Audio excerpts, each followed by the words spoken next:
ધોળકાની pay centre Kumar શાળામાં વિદ્યાર્થીની જાતીય સતામણી કરનારો નરાધમ પકડાયો। ધોળકા ટાઉન પોલીસે ગણતરીના કલાકમાં શિક્ષક વિજય સોલંકીની ધરપકડ કરી છે। આરોપી શિક્ષકે 13 વર્ષીય વિદ્યાર્થીની જાતીય સતામણી કરી હોવાનું સામે આવ્યું, જ્યાં શાળાના કોમ્પ્યુટર રૂમમાં વિદ્યાર્થીની સતામણી કરીને તેને ધમકી આપવામાં આવી હતી।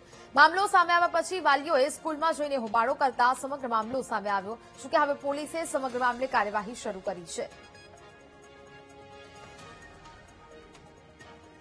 સંવાદદાતા અનિતા ફોન લાઈન પર જોડાયા છે। અનિતા, ધોળકાની પે સેન્ટર કુમાર શાળામાં વિદ્યાર્થીની જાતીય સતામણી કરનારો હવે પકડાયો છે, શું કાર્યવાહી થઈ રહી છે હાલ?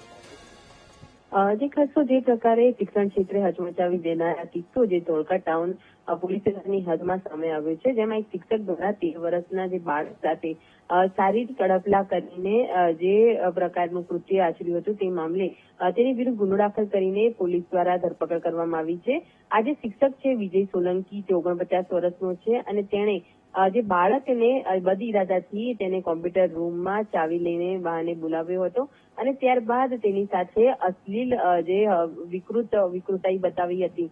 આ ઘટનાને જોતા જ બાળક હતો તે ડરીને નાસી ગયો હતો અને સમગ્ર જાણ પોતાના પરિવારજનોને કરતા આજે ભોગ બનનાર સાથે જે જાતીય સતામણી કરવામાં આવી છે, જે મામલે ધોળકા ટાઉન પોલીસ સ્ટેશનમાં ગુનો દાખલ કરવામાં આવ્યો છે।